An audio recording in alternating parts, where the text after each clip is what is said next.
Butterfly exercise करने के बाद हम कुछ मेडिटेशनल एक्सरसाइज भी कर लेते हैं और फिर कुछ आसन करेंगे।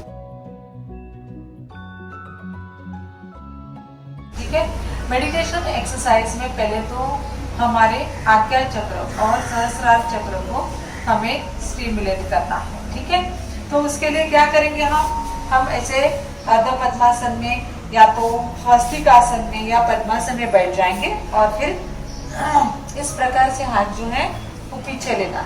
ठीक है, और ये सिर जो है पीछे करना है और यहाँ पे यानी कि हमारे भ्रुकुटी के मध्य में, कपाल के मध्य में कंसंट्रेट करना है। ठीक है, तो ये आज्ञा चक्र को हम स्टिमुलेट कर रहे हैं और गहरी लंबी सांस भरेंगे। सांसों को कपाल के मध्य तक धीरे से खींचना है, धीरे धीरे छोड़ना है, आंखें बंद रहेगी। कंसंट्रेशन कपाल के मध्य में, और कपाल के मध्य में जो अलग अलग कलर्स हमें दिख रहे हैं, रेड है और मैरून कलर है, ऑरेंज आता है बीच में, कभी येलो जैसे शेड दिखता है, ब्लैकिश दिखता है, ब्राउन दिखता है और कभी ग्रीन दिखता है, ब्लू दिखता है। तो ऐसे सभी जो भी कलर्स हमारी नजर के सामने आते हैं उसको ऑब्जर्व करते रहना है। ठीक है, और श्वास प्रश्वास को शुरू रखना है बस। तो इस प्रकार से 10 से 15 सांस तक हम ये पोजीशन ले सकते हैं। जिनको गर्दन की कोई भी इशू है, ज्यादा पीछे नहीं जाना है। ठीक है, तो ये होने के बाद में हमारा जो नेक्स्ट हमारा मेडिटेशनल जो एक्सरसाइज है, इसमें हम सहस्रार चक्र को स्टिमुलेट करते हैं। यहाँ पे ओके, तो ये हम क्या करेंगे, हम ज्ञान मुद्रा ले लेंगे और सहस्रार चक्र को ये स्टिमुलेट करने के लिए हम स्टेप्स में सांस करते हैं यहाँ तक। ठीक है, तो इसके लिए क्या करते हैं, ऐसे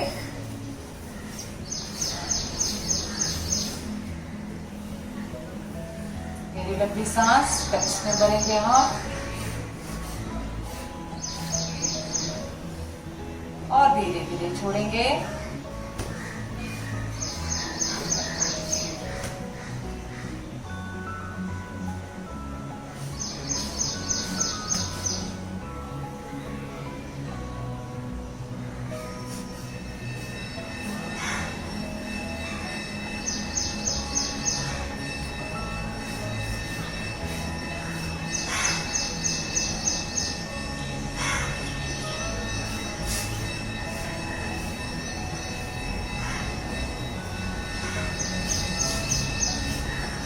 तो यहाँ तक सांस को खींच रहे हैं हम और ऊपर तक ध्यान को लेके जा रहे हैं, फिर धीरे से छोड़ रहे हैं। ठीक है, तो इस प्रकार से हम जो हमारे इनफर्टिलिटी के लिए एक ये भी रीज़न होता है कि स्ट्रेस और टेंशन, भागा दौड़ी और टाइम, खुद को टाइम नहीं देते, हम सेटल नहीं होते हैं, रिलैक्स नहीं होते हैं। तो ये मेडिटेशन जो है, इसमें हम रिलैक्स भी हो जाएंगे, काम डाउन भी हो जाएंगे और हमारा जो सिस्टम है वो बराबर चलने लगेगा। ठीक है, तो इस प्रकार से ये जो मेडिटेशनल आसन करने के बाद हम जो हमारे आसन, मेन जो आसन है उसके ऊपर आ जाते हैं।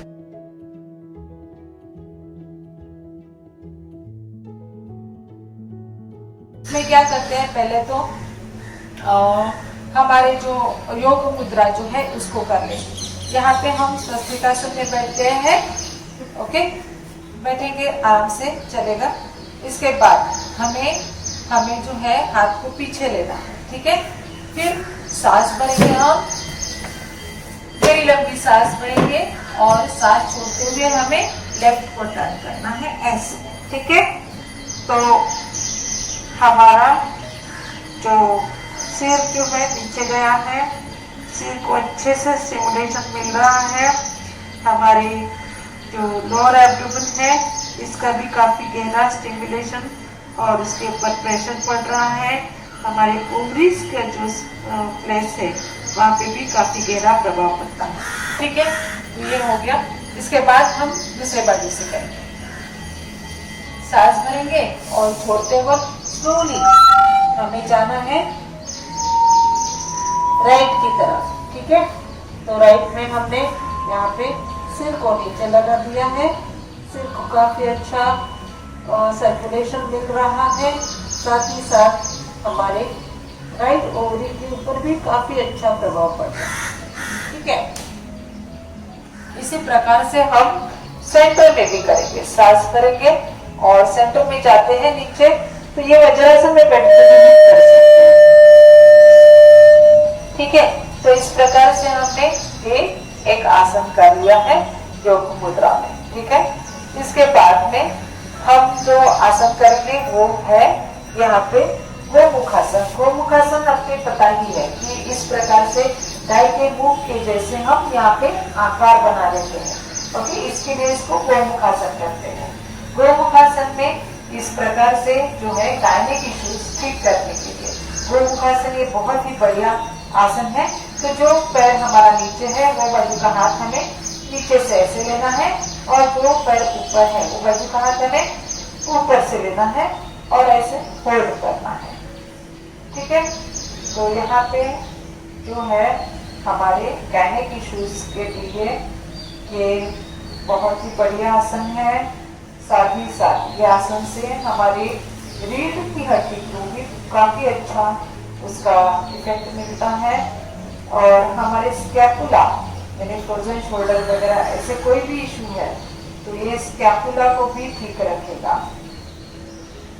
हमारे पोस्चर को करेक्ट करता है, जो बैठ के काम करते हैं और गर्दन में अकड़न आ जाती है और जो बैक है वो हंच बैक हो जाती है, ये सब जो इश्यूज है हम गोमुखासन में ठीक रख सकते हैं। तो इस प्रकार से हमने गोमुखासन को छोड़ दिया है और अभी हम क्या कर रहे हैं, दूसरे बाजू से कर रहे हैं, ठीक है।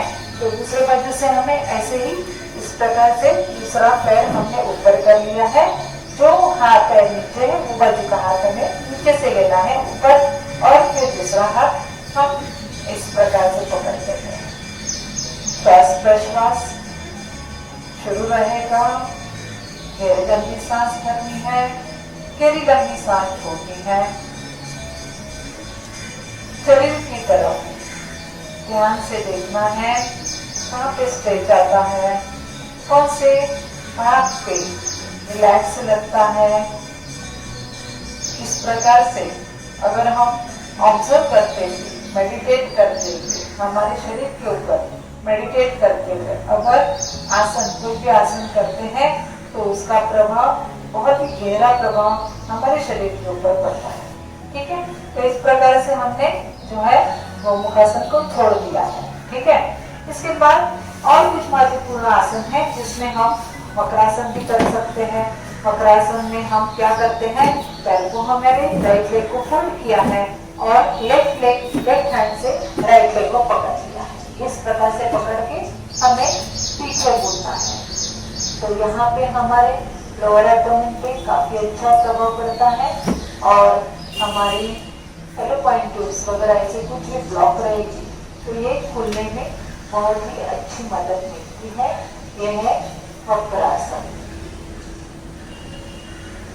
इसी प्रकार से हम दूसरे बाजू से भी कर लेंगे।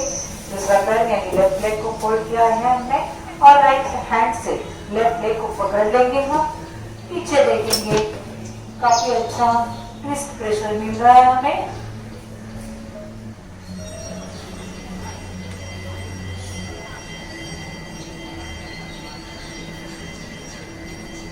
काफी गहरा प्रभाव पड़ता है यहाँ पे वक्रासन।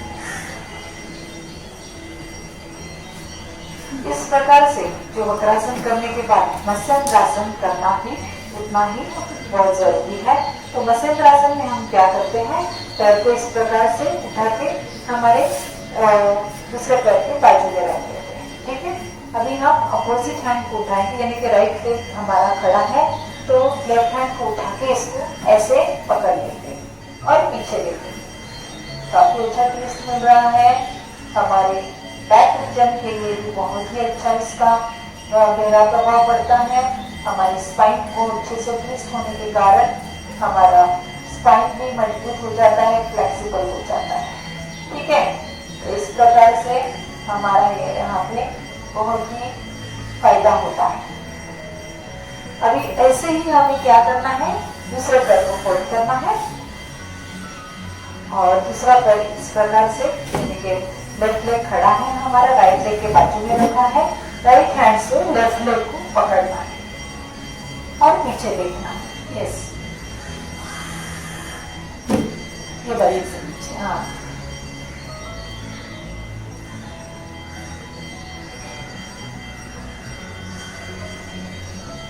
तो इस प्रकार से जो है ये हमारा बहुत ही गहरा प्रभाव हमारे शरीर के ऊपर इसका करता है।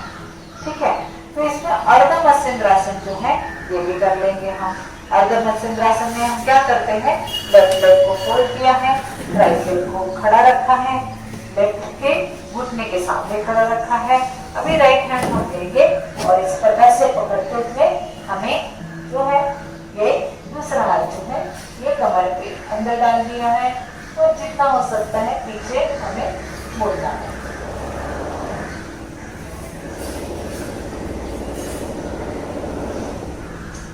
इसी प्रकार से हमें दूसरे बाजू से भी करेंगे। काफी पेट को कम करने के लिए भी काफी बहुत ही अच्छी ये आसन है और इसका हम बिल्कुल अच्छी तरह से लाभ ले सकते हैं। हमारा पेट का घेरा कम होता है, पेट के ऊपर की फैट्स कम होते हैं, हमारी बैक फ्लेक्सिबल होती है।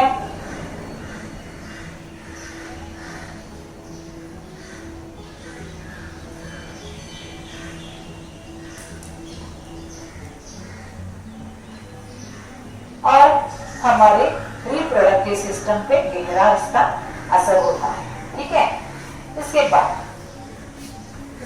बारी आती है पश्चिमोत्तानासन की। पश्चिमोत्तानासन में हम क्या करते हैं, पैर को जो है स्ट्रेट रख दिए हैं, 90 डिग्री में एंगल में बैठते हैं। अभी हमारे हाथ जो है इससे हम अंगूठे को पकड़ लेते हैं और धीरे धीरे नीचे जाने की कोशिश करते हैं। जिनको कमर की कोई भी इश्यू है इनको फोर्सफुली बिल्कुल जाना नहीं है, जहां तक आपकी बॉडी जाती है वहां तक ही जाना है।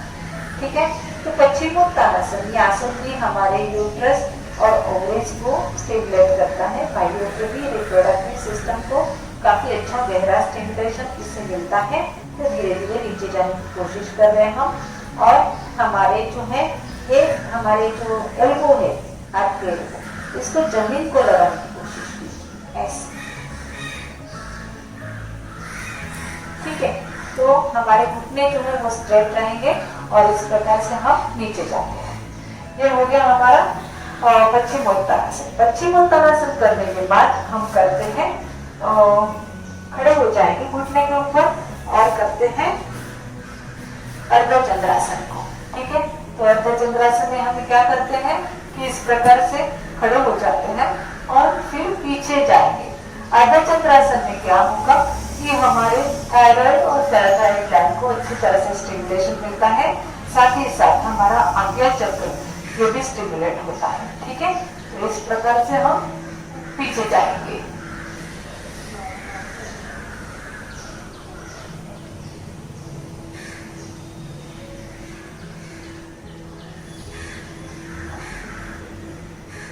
इसके बाद हमें अर्ध उष्ट्रासन भी करना है।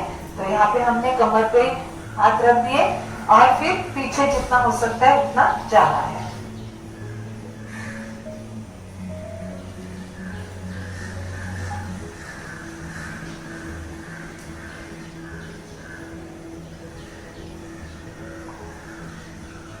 ऐसे ही हमें पूर्ण उष्ट्रासन भी करना है।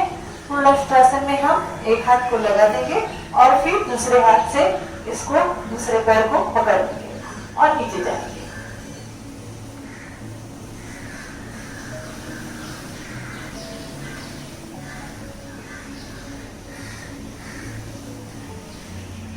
तो इस प्रकार से जो है ये उष्ट्रासन का हमने कर लिया है। ठीक है, अभी लेट के जो आसन है इसमें हम पहले लेट जाएंगे सीधा, यानी कि हमारे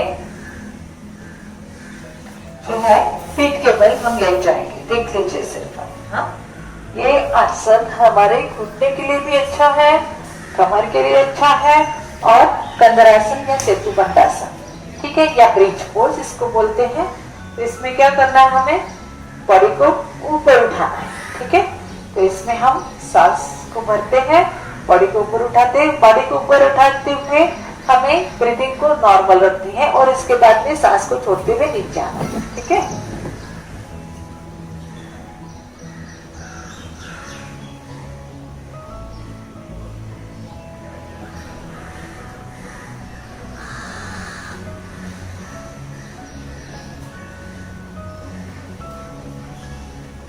ये जो आसन है कंदरासन, ये हमारे यूट्रस को भी जगह पे रखता है और साथ साथ जो प्रोस्टेट वगैरह एनलार्ज हो जाती है भाइयों की, तो उसको भी ठीक रखता है, ठीक है। तो ये हो गया हमारा सेतुबंधासन या ब्रिज पोज या कंदरासन, ठीक है।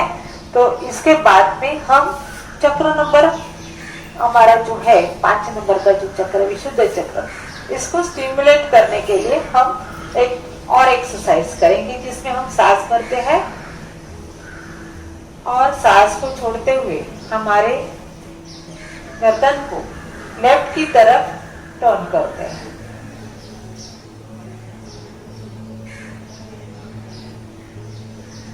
और सांस भरते हुए फिर से हम सेंटर में आते हैं, सांस छोड़ते हुए गर्दन को राइट की तरफ टर्न करते हैं।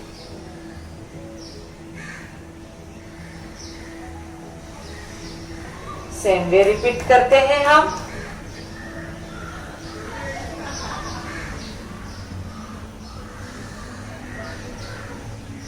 कंसंट्रेशन फुल्ली अपने गले के ऊपर रहेगा।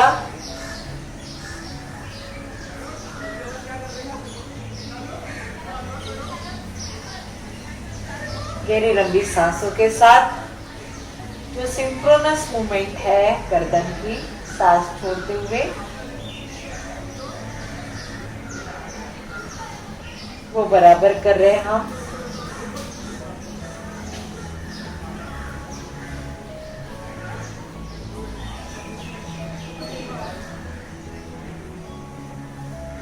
तो इस प्रकार से जो हमने ये साइड टू साइड नेक वाली एक्सरसाइज कर ली है,